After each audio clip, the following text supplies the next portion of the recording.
It's not surprising that one of the greatest anti-Semitic British politicians of the 20th century, Lord Balfour, is associated with the creation of the State of Israel. Lord Balfour is the one who initiated, between 1905 and 1906, a series of legislation in the House of Commons to try and prevent Jewish refugees from Eastern Europe to come and settle in Britain because of pure anti-Semitism. When the years pass by since the Balfour Declaration, we understand that actually you can be an anti-Semite and a great supporter of Israel. As you can be an evangelical Christian that believes in the return of the Jews and yet believe that their return would actually create a Christian reality. Because in both cases, you get rid of the Jews in your own vicinity. And that's the major impulse, the major drive. Then we come to the mid-1920s. This is when the British mandate changes the land regime in Palestine, that for many years allowed people to buy land and sell land without moving the tenants who lived on the land for centuries. The Zionist movement was the first buyer of land in Palestine that did not only want the land, but wanted also to remove the tenants who lived on the land. For that, it needed the British support, and Britain actively supported with the first ethnic cleansing operations, one can call it that way, in the mid-1920s, when the first Palestinian villages disappeared, long before 1948, due to the change of land regime, and in some cases the British police and army came to evict the Palestinians from the first plots of land that the Zionist movement has purchased in Palestine. But of course, the worst part of the British responsibility comes in 1948.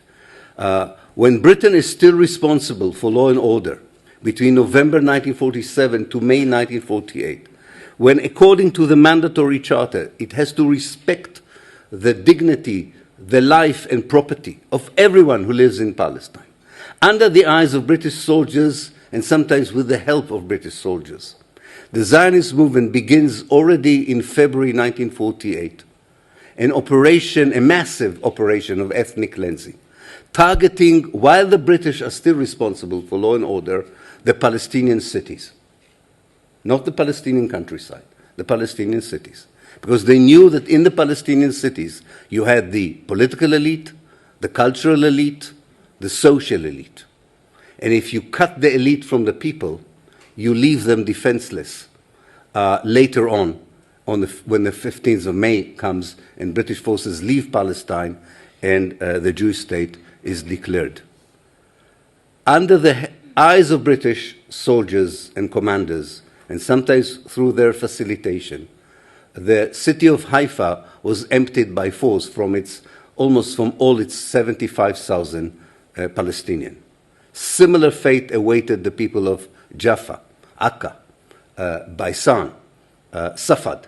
11 Palestinian towns were depopulated in a way that reminds us of the depopulation of towns in the Middle East today after 2012. We were all horrified by the way some of the urban centers of Syria and Iraq and Libya and Yemen are destroyed from the air, how barrels of TNT are being thrown from aeroplanes. This was the fate of the Palestinian towns in a time when there was no television, when nobody filmed these things.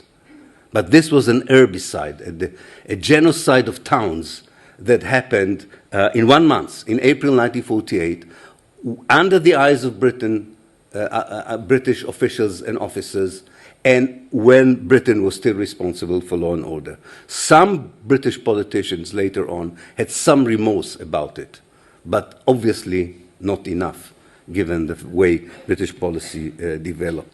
And finally, and not less importantly, the behavior of Britain as a member of the EU, or the member of Europe, doesn't have to be the EU, a member of the West, with its record of involvement and complicity in the destruction of Palestine and the Palestinians. The behavior of that particular Britain in the end of the last century and in this century, where it could play a major role in defining a European position that shows responsibility for the fate of the Palestinians, especially at an age where we know exactly the nature of the crimes committed against the Palestinians, whether it is in the West Bank or in the Gaza Strip or in the Nakab, or the continued refusal to allow the Palestinian refugees to return. That this particular regime of British governments, doesn't matter from which party, has never seen its duty to be at the forefront of a European policy that would say we were the chefs that cooked an impossible formula for the Palestinians. We were behind the idea that in order to compensate the Jews of Europe for the Holocaust, we will help them to colonize Palestine and dispossess the Palestinians. Britain played a crucial role in bringing back Germany as a civilized nation after the Second World War, and did it with the help of Israel, which was the first state that recognized West Germany, because the quid pro quo was very clear. If you do that, you will have an unconditional support of Britain and Europe for the Zionist policies on the ground. That not one British politician until Jeremy Corbyn of a senior position in British politics, there were some marginal ones who did it, that not one senior politician in British politics was willing to challenge this horrific formula, apologize to the Palestinian people, and more importantly, formulate a policy that supports unconditionally the rights of the Palestinians for self-determination and independence, is a shameful stain in the history of this country. And I will finish and say it's not surprising that for the first time, when there is a senior politician who is a decent person, who fought all his life against racism and anti-Semitism and believes, sometimes very naively, in the equality of people and justice, it's not surprising that when such politician has the potential of becoming the leader of this country, Israel is using the Anglo-Jewish community to weaponize anti-Semitism in order to destroy a politician that can change not only Britain's policy towards Palestine, but also Europe's policy towards Palestine.